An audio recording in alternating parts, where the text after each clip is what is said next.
Today on the Practical Preservation podcast, we have Dr. Lori with us.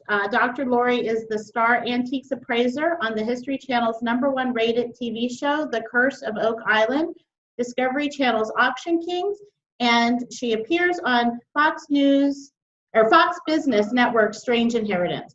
Dr. Lori has shared her expertise with Business Insider, NBC's TV's Today Show, Anderson Live, Comedy Central's The Daily Show with Jon Stewart, NBC's TV, The Tonight Show, Inside Edition, and Lifetime Television. Dr. Lori is an award-winning TV personality and TV talk show host with the PhD in art history. PhD Antiques Appraiser Dr. Lori Vanderdyne, am I close? Verderame. I wasn't close at all. That's why I'm Dr. Lori. Yes, is an internationally syndicated columnist and an author with 30 books to her credit. She has contributed a blog to Lifetime Television and has been an editor of several lifestyle magazines. Dr. Lori is the director of www.drloriv.com, presenting at more than 150 events every year, conducting an in-home appraisal visits and appraisals online. Dr. Lori reviews approximately 20,000 items a year. So thank you for joining us. Happy to be here. How are you? Good. How are you? Good. I'm fine. So we met long briefly. List of stuff, right? Yes, That's how old I am. How much I've been doing. You're very busy. Yeah. Yeah. So we met briefly. Actually, you had appraised a pocket watch that my husband had gotten from his grandfather. So Great. I thought about reaching out to you to talk to you for the podcast. And so thank you for joining us. I'm happy to join you. And, we all love historic items, historic preservation, the interest in, of course, keeping items intact and pure, as well as architecture. It's something I love and have been lucky to devote my life to. Yes, very, very good. Thank you. So talk to us a little bit about how did you start your business? Was there anything particular that led you to antiques? My father led me to antiques. That's how I found preservation. Really, it's funny because my parents were much older than many of the parents of my friends. My father served in World War II. So basically, most of my friends' parents maybe served in Vietnam or were now in their 70s. My parents are in their 90s. So right. That became where a young person, I was the youngest of all the kids, where a young person was around all old people and old things. And my father was a great flea marketer, yard sailor, collector. He loved everything. So he loved objects. And my favorite place, as I've said many times, is my father's garage. He kept all this stuff there that my mother wouldn't let him bring upstairs into the house. That's how it started. I did love history. I thought art history was very interesting. And I came from a museum background. So I worked in major museums as a master's student, as a PhD student. But we didn't grow up with much wealth, so it's not like we had beautiful paintings around the house or anything. Yeah. We just basically, I was able to be exposed through education to, in fact, art, antiques, collectibles, and the history that goes along with it. I had really good teachers, Danielle, people who would say, think about history not as dates and battles. And I try to think of history as the study of people, yes. And artifacts are just the study of the stuff that they made. Yes. And a reflection. Easy to teach that. I'm sorry. I was thinking, and art as a reflection of them, yes. More so than just dates on a page. Yeah, so it became really easy for me to basically say, well, there's this person living at this time period, and he needs this object, or he wants to make that object. All of a sudden, that art comes alive. So yes. People will oftentimes be very courteous and sweet to me and say, God, Dr. Lori, you made that come alive. Well, I try to bring out the people. So. Mm-hmm. Object that's inanimate that can't talk, and I hope to talk for the object. I have a lot of fun, and yes, I evaluate 20,000 objects a year, in-home appraisal sessions, my YouTube channel, which is tremendously popular, thank goodness, where we highlight my events where the public can bring objects in and get a free appraisal. So it's a lot of fun, and that's how I got started. And then my parents, who didn't go to college, said, go to college, keep learning. So that with a little bit of athleticism, I went to school on athletic scholarships as well as academic scholarships when I was thin, they in fact helped me to go through a lot of education. So I have degrees from the University of Michigan and Wesleyan University in my home state of Connecticut. My PhD is from the Great Penn State. Okay, very, very good. So you were encouraged and you wanted to bring out the stories of the objects rather than just this is something that is here and it's it actually has a story behind it. Yeah, and like many of your listeners and viewers, it's very commonplace that people would have their best hobbies in like the worst place in the house. So my father's garage was this great place where he also did his woodworking hobby. He loved Eric Sloan and he loved American barns. Oh, so yes. He would actually make little odd things with barn wood. So sort of this place where old and new met. It was kind of an interesting place to grow up. And I grew up in southern New England. Okay. And there's a lot of history there. So is there a certain time period or type of antique that you focus on, or? Well, as I said, my dad was a World War II veteran, so many of my books are on post-war American art, and particularly American art of the 19th and 20th centuries, and also post-war, post-World War II. So while many of my books are about art, antiques, collectibles, you'll also see sort of what they might call my research area is American art. And that mid-century modern era is fun. They were really pushing boundaries. That's right. From a preservation standpoint, it's really hard because the materials they used weren't able to be restored or easily restored. Restored. That's right. Sometimes I say an 18th century piece is a little bit easier than a 1960s piece. And that's really true because innovations, of course, innovations in materials, or what we might call technological innovations, actually hurt us when it comes to restoration. It's very difficult to do what a professional restorer does. Actually know all of those different time periods. So people say, well, what's your specialty? Well, everybody seems to have a specialty, but I don't only get one thing to come in. When you evaluate as many objects as I do, and if you had to teach at the university level like I did, or work in major museums like the Yale Art Gallery, the Allentown Art Museum, I've lectured at the Louvre, the Uffizi, in St. Petersburg at the Hermitage, you have to know all of these time periods and you have to be able to identify all of these objects. So now I've done it a long time, and lots of books and lots of tests and lots of jumping through hoops to get all these degrees. But again, it's true that the American century, or the 20th century, the 1900s in America, is really an interesting time period. But you know what? I've seen so many wonderful objects, mascara jars from 60 BC. Oh my goodness. That, Cleopatra could have used, and, George Washington's wallet, or Napoleon, what they say is that a part of the flesh of Napoleon, I've seen all kinds of stuff. Oh, goodness. Oh, my gosh. And it doesn't really matter what it is, a prosthetic leg from the Civil War, kinds of objects, because people have all kinds of needs. It doesn't really matter what the object is. There's a great story behind it. And I can teach you something from the junk. It doesn't have to be valuable to be fun and interesting. Well, and it does teach you about the people who thought to save that. That's right. Yeah. You imagine, great-great-grandpa Joe, and he lost his leg in the Civil War. Well, his prosthetic leg is in the attic for another 100 years. It's kind of interesting. Yeah. So. Oh, yeah. The things that they did a game at my bridal shower almost 20 years ago now that was what's in your purse, and it was like the weirdest things in your purse. Well, my husband to be at that time, his grandmother had the receipt from her mother's funeral in her purse. She won the award. Oh.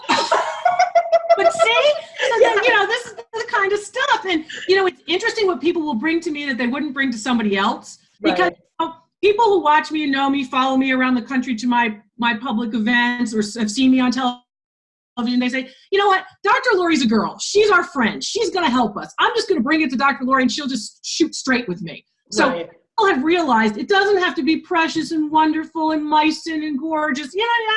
That's nice. I'll appraise it, but I'll also appraise the stuff that, maybe if your grandmother was like my grandmother who didn't come from particular wealth, that was just always on the countertop but means something to you. Right, yeah. I'll tell you about that too. And there's a wonderful history to all of that. It doesn't have to be $1 million piece or warrants being in a museum to be an interesting thing. Yes, yes. So I'm everybody's appraiser is what happens. So you recommend on your website getting an independent appraisal. Is there a reason for that? Yeah, this is where I get serious and people say, but this is the thing.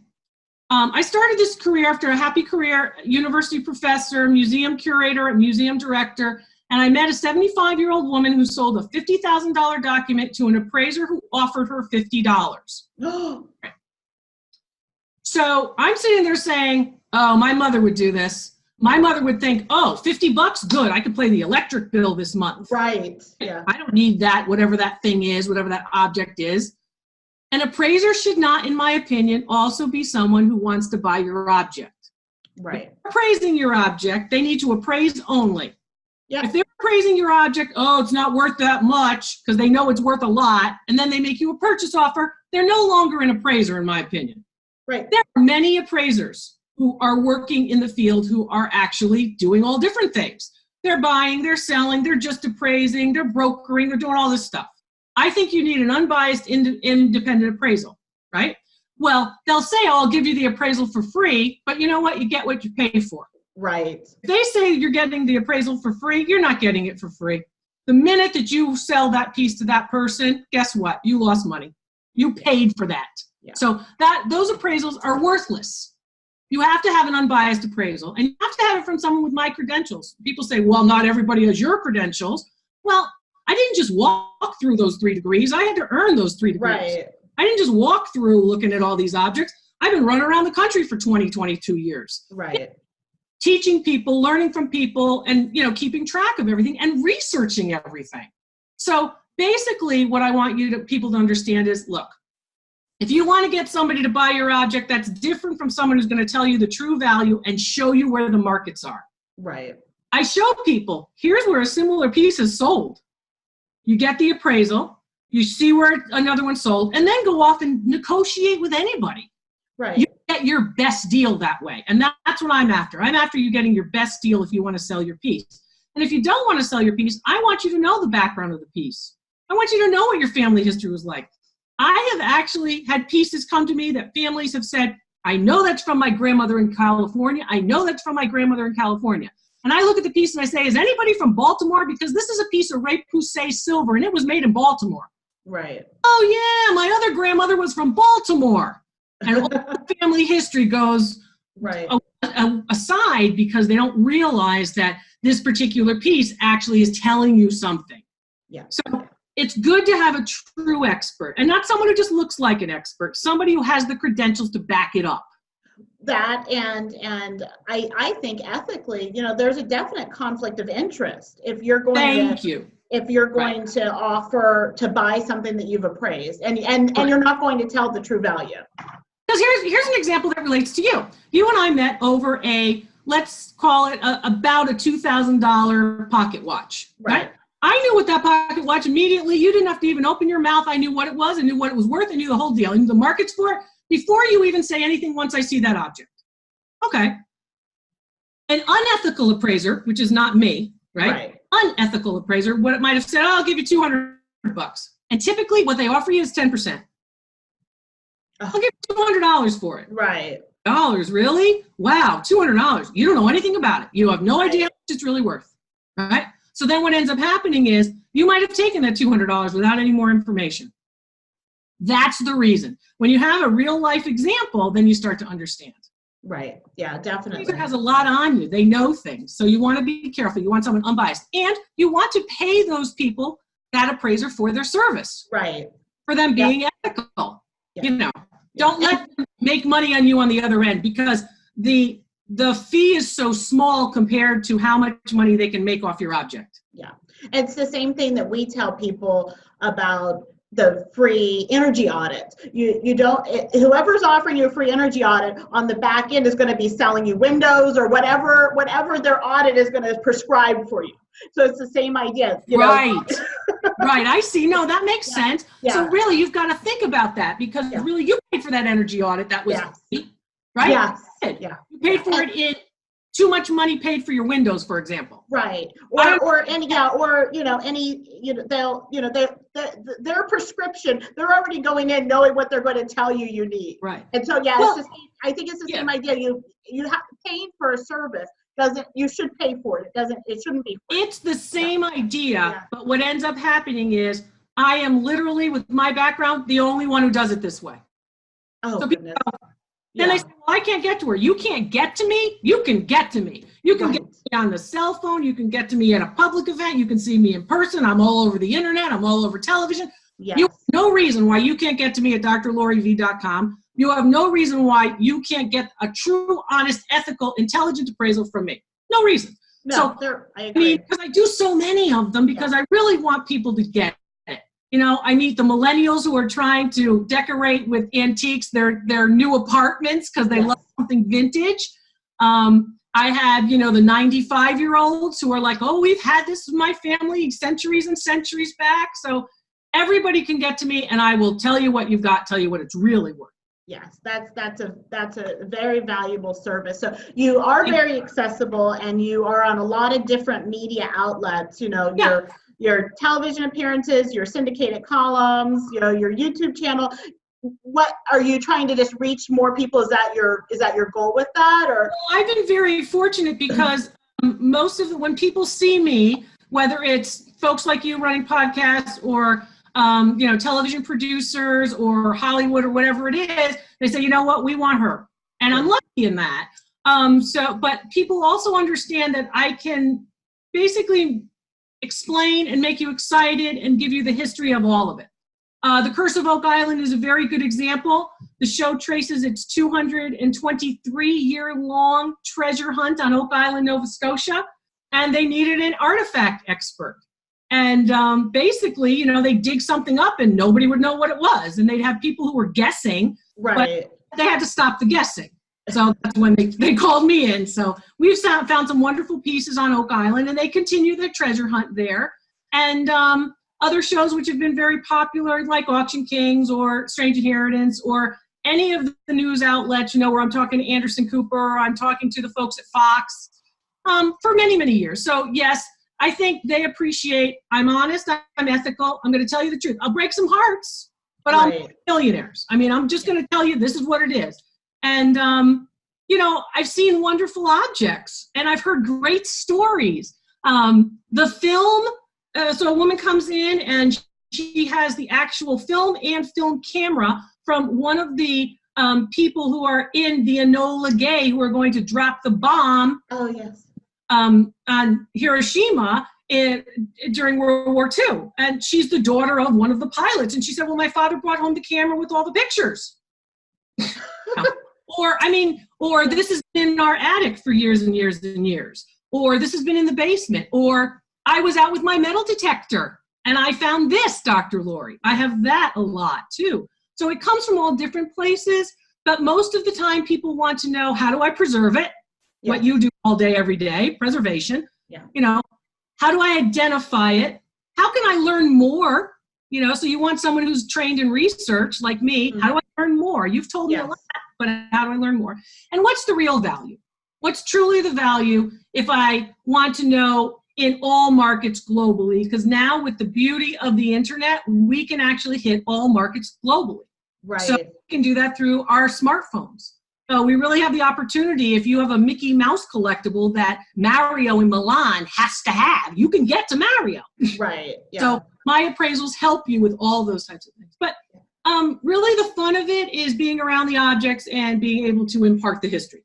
Yes. Well, and I know that with the internet, the antiques market really changed because things that were thought to be very rare were found to be less rare. I'm sure that impacted your work then too. Well, that impacts everybody's work. Now, remember, as an appraiser, what ends up happening is you have a lot of people who, when you go to search on the internet, you get incorrect information. Right. I spend a lot of time correcting other appraisers or correcting other people who think they know because they found something online. So they find something when they Google it or they Yahoo it or they, Bing it. Yeah. Basically, they find out, oh, I think it's that. And then they bring it to me and I go, it's not that because of all this other criteria, because the source, people will go to a website and assume it's correct. Right. Just because somebody put up a website. Well, who are those people? And what is their background? And then people's heads start to pop off. They go, oh no, Dr. Lori, I didn't even think of that. I don't know who that guy was who told me. Right. He could be your friend Louie in the 7-Eleven who's just getting coffee with you who knows antiques. Right. Doesn't always happen, So you really have to know your source. And that's why, drloriv.com, people know it as a research tool and they can use it. Just like a lot of folks who are experts in your field, they do it all the time. Right. Yeah. Yeah. And that experience and every job I learned something new. So, you're always learning, and the more things you do, the more you learn. That's right. And you have to be a special type of expert to want to keep learning. Right. That's true. Yeah. Right. Because there are a lot of folks who go, I know how to do what my job is and I do the same thing all the time. That's great. But the person who solves a problem and then continues to learn from the next appraisal, the next project, the next job is really the expert you want because they love it. You can't, when you meet me, you've met me, so you cannot deny that I love it. I love it bad. It's really what I do. Yes. And people get excited by that because, in your family, it might have been, oh, why does Susie care about that old jar? Nobody cares about that old jar, but Susie cares about that old jar, So I want those people to come out and to enjoy the research process, really. Yes. It's like a treasure hunt. It is. So are there common mistakes that you see people make with their antiques, or do you have any tips that people can avoid making? That's a really good question. The biggest myth and the biggest tip I have is don't assume just because something's yours that it is not valuable. Everybody wants you to believe you don't have anything valuable. You're not the Rockefellers, the Vanderbilts, the wealthy. Right. True. I have seen some of the best pieces, some of the most fascinating pieces and most valuable pieces in places where you would think, wow, this is really not a place where anything good will possibly be living. Right.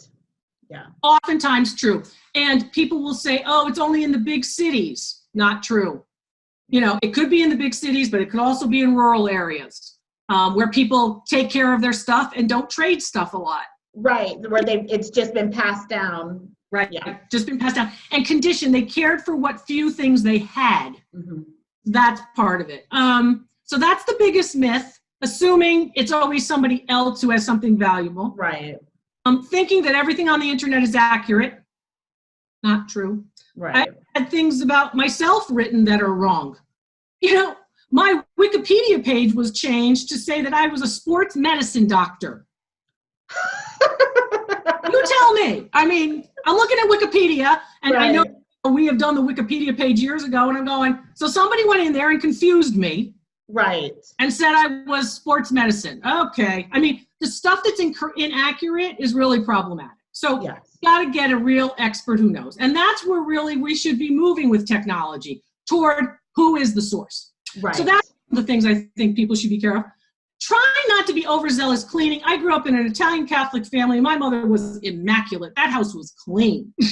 And I say that because she doesn't like it when I say, be a little dirty. Don't clean everything. Right. Because you can damage. Yeah. You can do damage. So use a white cotton cloth. Try not to use commercial cleaners. Try not to submerge things into water. You can do damage. So leave it alone. Try to get surface dust off, okay, but for the most part, don't be overzealous cleaning, scraping, scrubbing, because you can do more damage. Right. There was we had a spring cleaning tip, and somebody had emailed me back and asked me why, and I didn't know the answer. Is there a reason that you shouldn't use feather dusters? Is it the oils from the feathers, or? Usually oils from the feather dusters and other commercial cleaners and some of those other treated pieces of cloth or textile can actually leave residue. You want to be aware of that. You just want to be careful and not overzealous cleaning. I'm not saying keep everything, terribly dirty with mud on it. Right. I'm saying you want to think about not being overzealous. So don't clean, clean, clean. I always say, there are lots of tips on drloriv.com about how to do preservation of certain objects. There are some good books out there, particularly the one from the Smithsonian about how to preserve pieces from their conservators, because it becomes relatively important. The other thing you want to think about with respect to objects is how to display them. You want to be careful of china closets. You want to open them up, let some of the heat escape. Oh, yeah. Everybody worries about dust and dirt in china closets, but you really want to let some of the heat escape. And I always say, this is the thing my grandmother used to do when she was actually sitting making an Italian dish called braciole. I don't know if you know, but you actually put all these different spices in this flattened meat, and you roll it up and you put it in tomato sauce. And she would always sit. And she used to say, most people stand when they cook. Right. She would always sit. And it was funny because we would think, well, why are you sitting? And she said, you can concentrate better if you're sitting. And I found that it was interesting that we study when we sit when we study, we sit when we read, we sit.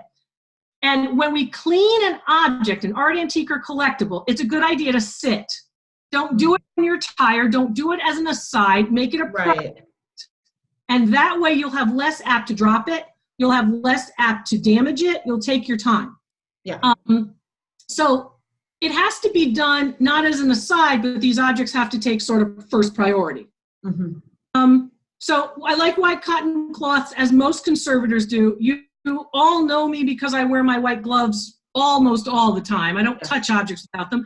And other appraisers who do touch objects without protecting their hands from your objects are not experts. So when you see any of these people on any of these TV shows and they're just handling objects or pointing to them with sharp sticks or any of that, it's a problem. Right. And because you could damage. Yeah, museum professionals do not touch objects without wearing the gloves because the oils on our hands can be transferred to an object, attract dirt, and deteriorate the object. Right. And that comes from my years in museums where they would say, oh, Lori, you're going into storage at the Yale Art Gallery. Here are your gloves. Be careful what you touch and make sure that, you're holding things from a base and you're supporting it with your other hand. Yes. And don't carry 5 things at once. Don't have your Picasso under one arm and, your Renoir sculpture under another arm. And so you really want to think about that. But preservation is really important. And you're not only preserving it for you or for the value, you're preserving it for other generations to learn about you. Yes. Yeah. Yeah. That is really, our best clients are people who view themselves as stewards of the home, that they're only going to be here for a period of time. And that's right. That's right. And it is important because you're representing now a time and a place, a culture to those who come after you. Right. Yes. Yeah. So do you have, you've shared a lot, but do you have any other advice or tips for our listeners? I always say, love it. Just love it. Yeah. Enjoy the pieces, love it. Display them proudly in your home. Talk about them as conversation pieces. Bring them up. Curios.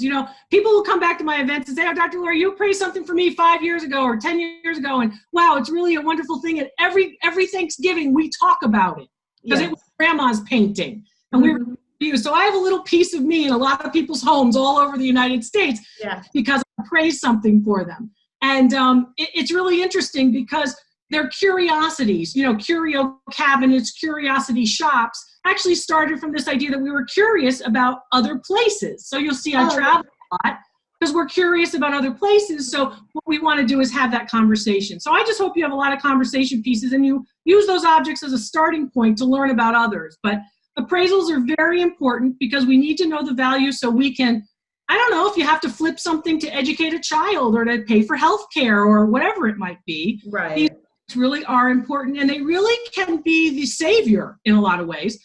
And if they're not worth a lot, they also are oftentimes really interesting in terms of their historic background. Yes, yes, yes. So preserving them is key. Yes, yes. Sorry, yes. Preserving them is key.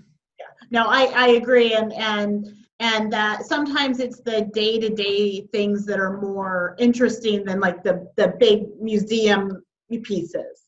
Yeah, so like for example, you think of a Greek vase. You think, ooh, it's a Greek vase. Well, in the 5th century BC, a Greek vase was like our Tupperware. Right. That's what it was. It was just storage, basically. Yeah. So we think, ooh, it's a Greek vase. Well, it tells us a lot about the Greeks, of the ancient world. But basically, it's Tupperware. Right. And they go, oh, wow, how did she just do that? But now all of a sudden, that Greek vase means something to you. Right. Because now it's part of how it is revealed as how it's part of your life.